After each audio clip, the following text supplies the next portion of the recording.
bienvenue dans cette nouvelle vidéo. Aujourd'hui je vous parle du fameux miel de Manuka qui a priori a des vertus exceptionnelles et je vous en parle tout de suite.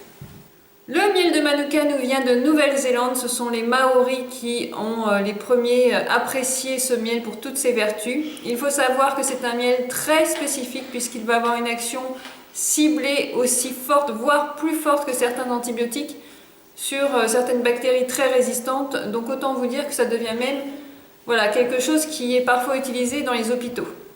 Il y a d'ailleurs eu de nombreuses études scientifiques qui ont voulu encore plus fouiller les bienfaits de ce miel.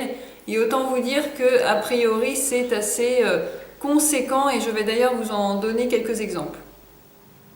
Il faut savoir que le miel de Manuka a donc de nombreuses vertus et qu'il peut être tant utilisé en cutané qu'en interne. Donc c'est des bienfaits décuplés, on va dire. Alors par exemple en cutané. En général, il traite la plupart des problèmes de peau, en tout cas c'est ce qu'on affirme. Psoriasis, eczéma, acné. Alors au niveau de l'acné c'est très simple, il est très reconnu que faire une cure en masque au niveau du miel de Manuka directement sur le visage va soigner et traiter l'acné et en plus lutter contre les cicatrices. Ça a apparemment un effet très probant. Il y a pas mal de blogueuses qui en attestent. Et bien sûr, après, ça va aussi aider largement à la cicatrisation de certains ulcères, même en cutané, de certaines brûlures, etc., etc. En interne, on est vraiment sur pareil un spectre très large, du type tout ce qui est problèmes intestinaux, les ulcères, les gastrites, tout ce qui est maladie auto-immune, ça va soutenir au niveau de l'action et améliorer la situation.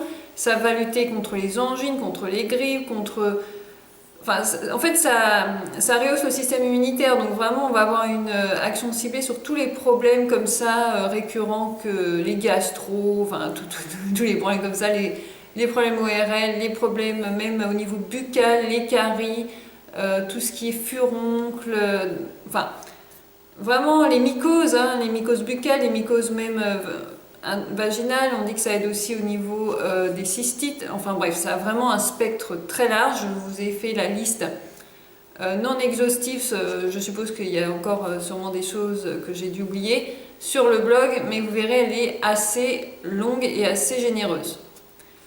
De plus, il est reconnu pour aussi, comme il contient des antioxydants, pour avoir un côté rajeunissant, donc ça reste à voir, à tester.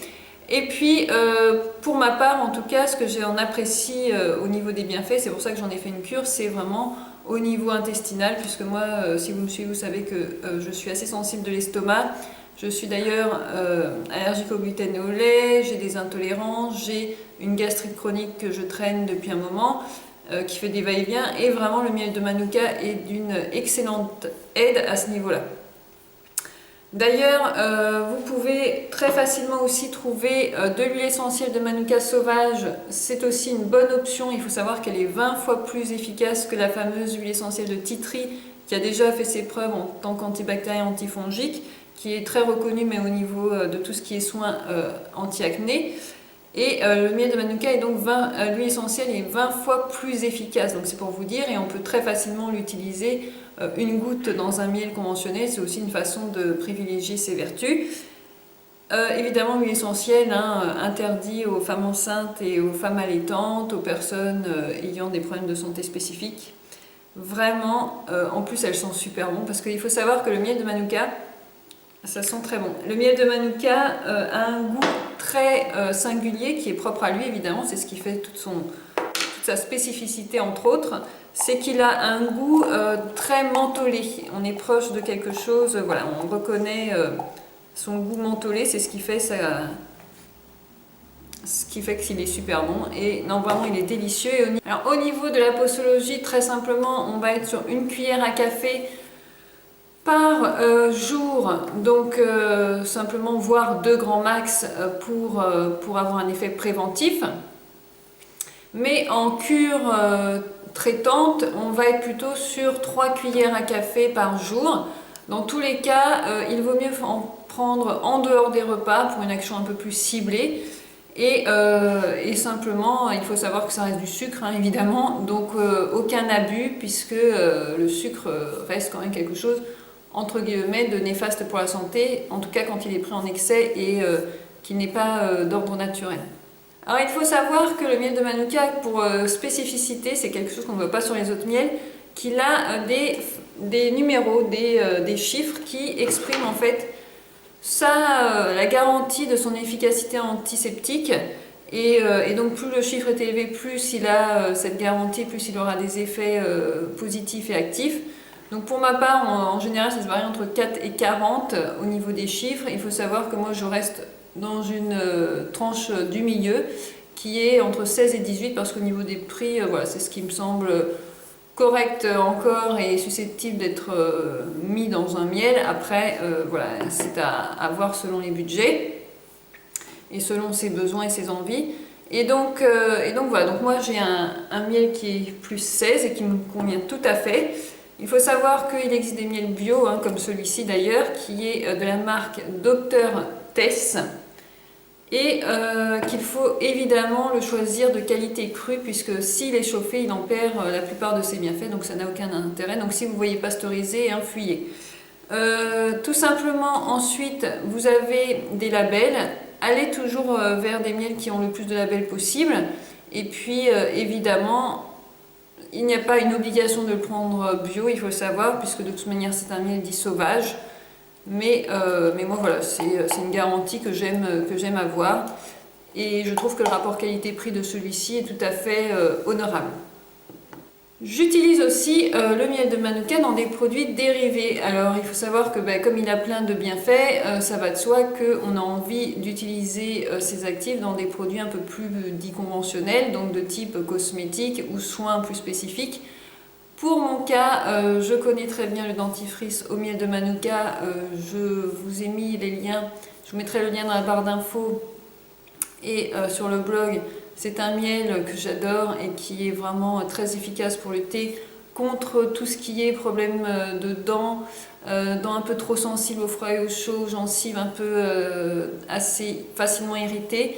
Donc vraiment très efficace. Et ensuite aussi, ce que j'aime beaucoup et ce que j'utilise en période hivernale, automne-hiver, c'est le spray gorge et bouche qui est de chez Comptoir et compagnie et qui est vraiment excellent. Pareil, on retrouve toujours le côté délicieux du miel de Manuka.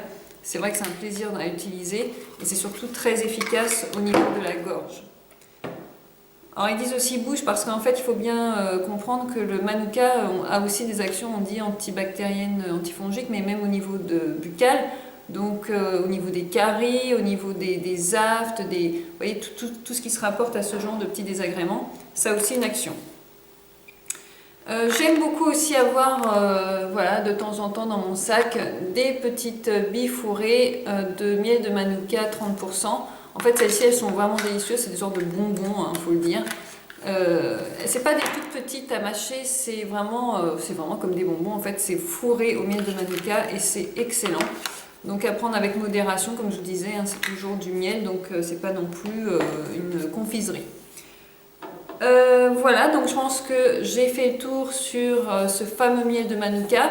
Je ne sais pas vous, mais moi je trouve en tout cas que ça vaut vraiment la peine de s'y intéresser au vu du nombre de ses bienfaits sur toutes sortes de pathologies, qu'elles soient internes ou externes.